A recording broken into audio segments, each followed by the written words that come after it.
প্রিয় দেশবাসী, জুলাই গণ অভ্যুত্থানের 1 বছর পূর্তির দ্বার প্রান্তে আমরা। আগামীকাল 3রা আগস্ট। আমরা 3রা আগস্ট আবারও শহীদ মিনারে জড়ো হচ্ছি। আমরা নতুন বাংলাদেশের আকাঙ্ক্ষা নিয়ে কাজ করছি। আমাদের কাছে জুলাই কোনো সমাপ্তি ছিল না, জুলাই ছিল শুরু, একটি সম্ভাবনার শুরু, আকাঙ্ক্ষার শুরু। এই 1 বছর হয়তো আমাদের অনেক অপ্রাপ্তি রয়েছে, অনেক হতাশা রয়েছে, কিন্তু আমরা মনে করি যদি আমরা ঐক্যবদ্ধ থাকি, যদি আমাদের ভিতরে সেই স্বপ্নের বীজ এখনো থাকে, আমরা আমাদের সেই আকাঙ্ক্ষিত বাংলাদেশ গড়ে তুলতে পারবো। আমাদের গত 1 বছরের অভিজ্ঞতা, 1 বছরের সীমাবদ্ধতা সবকিছু মিলিয়ে আমরা সামনের দিনের পথ চলতে চাই।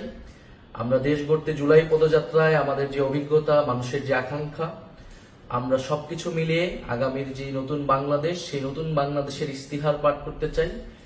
জাতীয় নাগরিক পার্টির পক্ষ থেকে, গণ অভ্যুত্থানের নেতৃবৃন্দের পক্ষ থেকে আমাদের আগামীর বাংলাদেশ, আগামীর রাষ্ট্রকল্পটি আমরা ঘোষণা করতে চাই।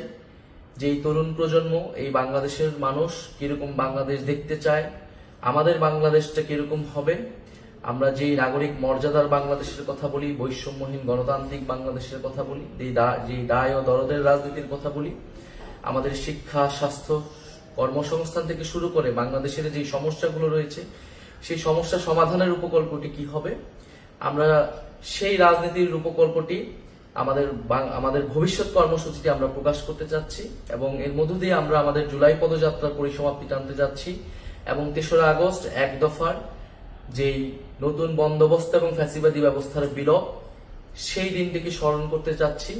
আগামীকাল শহীদ মিনার বিকাল 4টায় আমরা জড়ো হচ্ছি। আপনাদের কাছে উদ্যত আহ্বান, আপনারা ঢাকা আসুন, শহীদ মিনার এসে যোগ দিন এবং আমাদের সাথে থাকুন, আমাদের প্রতি সেই আস্থাটি রাখুন। আমরা গণ অভ্যুত্থানে আপনাদের আস্থার প্রতীক হয়েছিলাম।